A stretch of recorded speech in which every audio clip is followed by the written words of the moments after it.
வணக்கம் தமிழர்களே, தமிழ் சபக இந்த வீடியோவுக்கு உங்களை வரவேற்கிறேன். திவினேஷ் அவர்களை பற்றின இப்போ ஒரு ஹாப்பி நியூஸ் வெளியாயிருக்கு. அதை முதல்ல பார்க்கலாம். திவினேஷ் அவர்கள் இப்போது சமீபத்தில் ஒரு விழாவில் போய் கலந்துருக்காரு. ஒரு ஸ்கூல் விழாவில் கலந்துக்கிட்ட திவினேஷ் அவர்களுக்கு அங்கே இருந்த ஆசிரியர் கூட்டம் அமைப்பு எல்லாருமே சேர்ந்து திவினேஷ் அவர்களுக்கு விருது கொடுத்துருக்காங்க.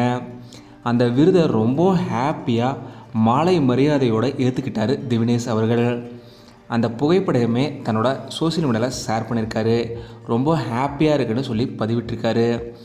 மேலும் பல விருதுகளும் திவினேஷ் அவர்கள் வாங்கணுங்கிறது தான் எங்களோட ஆசையும் கூட. இதே போல் திவினேஷ், யோகஸ்ரீ இருவருமே இப்போது சமீபத்தில் ஒரு கான்சர்ட்டில் கலந்துக்கிட்டு பாடல்கள் பாடியிருக்காங்க. அப்போது அங்கே இருந்த கார் பைக்லாம் ஏறி ஜாலியாக இவங்க எடுத்துக்கிட்ட புகைப்படங்களையுமே இப்போது ஷேர் பண்ணியிருக்காங்க. இந்த ஃபோட்டோஸ்லாம் ரொம்பவும் வைரலாக இருக்குது. சரிகமபாவிலிருந்து திவினேஷ், யோகஸ்ரீ இருவருமே ஃபஸ்ட்டு செகண்ட் 2 ப்ரைஸுமே வின் பண்ணாங்க. அப்போவே ரொம்பவும் சூப்பராக சிஸ்டர் பிரதர் மாதிரி பழகினாங்க. இப்போது இந்த புகைப்படம்லாம் பார்க்கும்போது இன்னமும் ரொம்ப ஹாப்பியாக இருக்குன்னே சொல்லலாம்.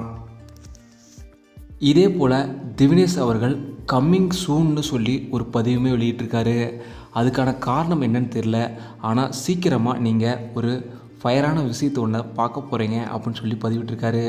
ரொம்ப ஆவலாக வெயிட் பண்ணிகிட்ருக்கோம். என்ன அந்த விஷயம் அப்படிங்கிறத பற்றி நீங்கள் என்ன நினைக்கிறீங்க? நீங்கள் எவ்வளோ ஆவலாக அவர் ஏதோ பண்ண போகிற விஷயத்தை வெயிட் பண்ணி பார்க்க போகிறீங்கன்றதை மறக்காம கீழே கமெண்ட்டில் சொல்லுங்கள். இந்த வீடியோ உங்களுக்கு பிடிச்சிருந்தால் லைக் பண்ணுங்கள், கமெண்ட் பண்ணுங்கள், ஷேர் பண்ணுங்கள்.